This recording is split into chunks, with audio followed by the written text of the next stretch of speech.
मैं SP Dixit GPS school गुलागौर जी से।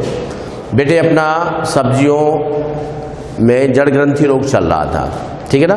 सब्जियों में जड़ ग्रंथि रोग में मैंने आपको बताया था, उसका जीवन चक्र भी बता दिया था। जीवन चक्र बताने के बाद अपना जो टॉपिक जो चल रहा था, अब अगला जो टॉपिक है वो है बेटे आपका प्रबंधन।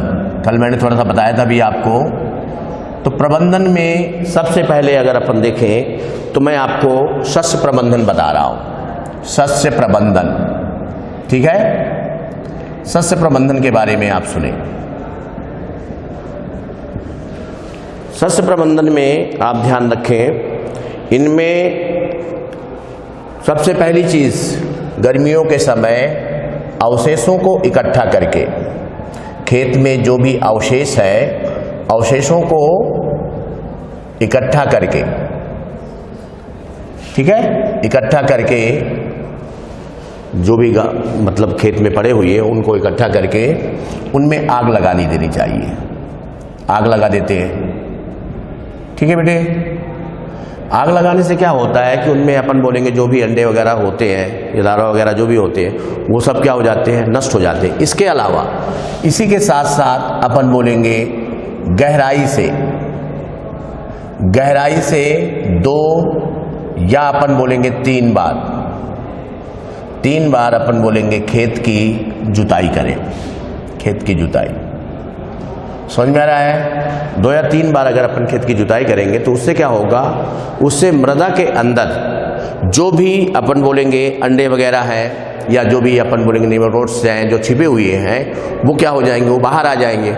और बाहर आने से टेम्परेचर अधिक होने के कारण उससे भी मर जाएंगे। इसके अलावा अपन बोलेंगे बहुत से जो पक्षी हैं, बहुत सी जो चिड़िया वगैरह है वो क्या करेंगे, वो उनको खा पी कर नष्ट कर देंगे, ठीक है। इसके साथ साथ दूसरा आप प्रोसेस ध्यान रखें, अपन बोलेंगे 2 या 3 वर्ष तक,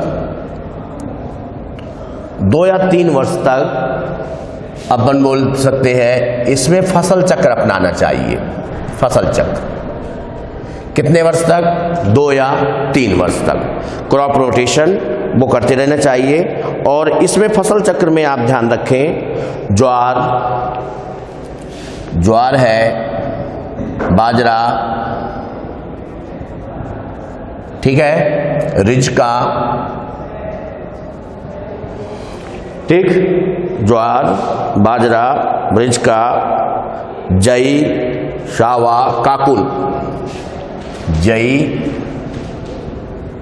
शावा और काकुल, इनको अपन बोलेंगे फसल चक्र के रूप में इनको अपनाना चाहिए, इनको बोना चाहिए। क्लियर। अगला पॉइंट्स अगर अपन देखें तो आप ध्यान रखें, रोग मुक्त, समझ में आ रहा है बेटे,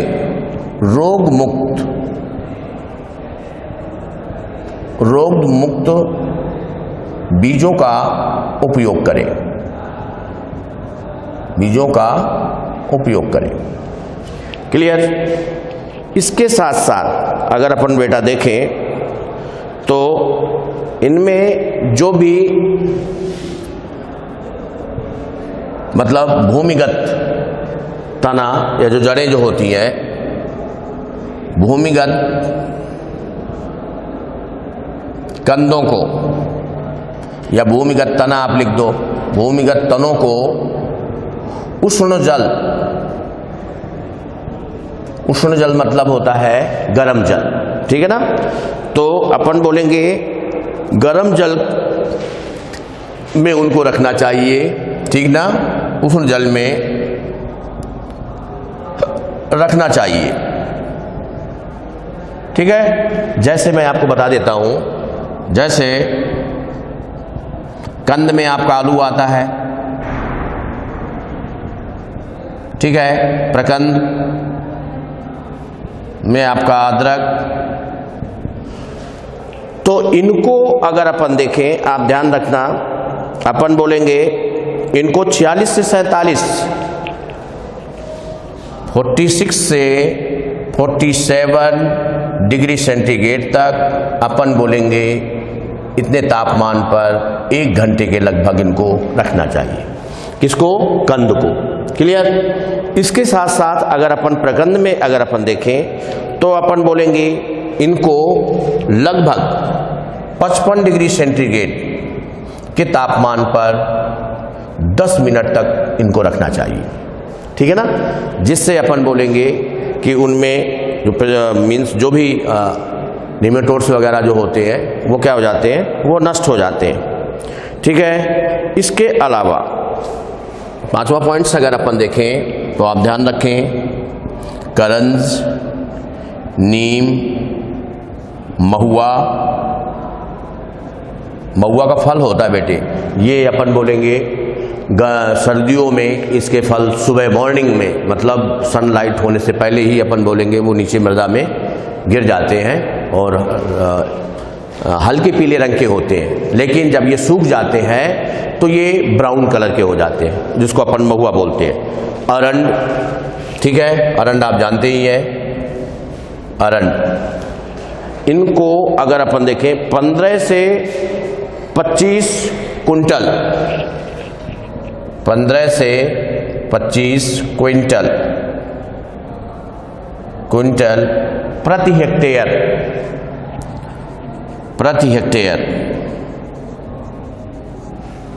हेक्टेयर खेत में इनको अपन बोलेंगे छिड़कने से रोग प्रतिरोधक क्षमता क्या हो जाती है, उनमें आती है, ठीक है बेटे। इसके साथ साथ ये सब चीज़ें किसके अंतर्गत आ जाती हैं आपके, ये आपका आ जाता है शस्य प्रबंधन के अंतर्गत। अब अपन देखते हैं जैविक प्रबंधन। जैविक प्रबंधन ये आपका ये दूसरा है। जैविक प्रबंधन के अंतर्गत अगर अपन देखें तो आप ध्यान रखें, रोग प्रतिरोधी किस्मों का उपयोग करें। समझ में आ रहा है, रोग प्रतिरोधी किस्मों का उपयोग करें। इनमें मैंने आपको सबसे पहले ये बताया, जैसे टमाटर की किस्म अपन लेते हैं तो टमाटर की जो किस्म है मिलोइडोगाइन इनको गनीटा की रेस फर्स्ट, इसके अंतर्गत अगर अपन देखें तो पूषा रूबी, SN120, एंटी-DDR फर्स्ट, FN8 इनका उपयोग करना चाहिए।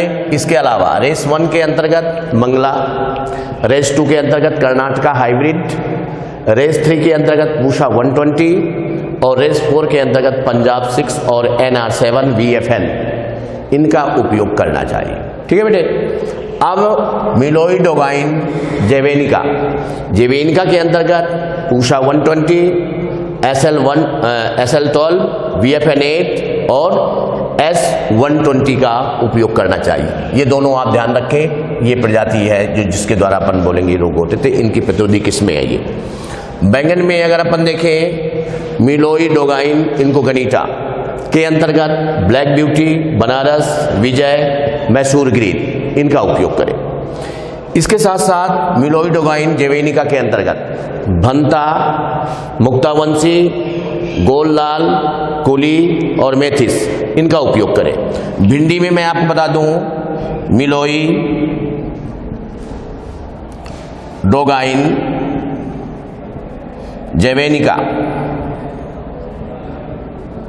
के अंतर्गत लॉग ग्रीन और IC1273 ये प्रतिरोधी किस्में हैं जिनका उपयोग करें। Thank you, okay, have a nice day.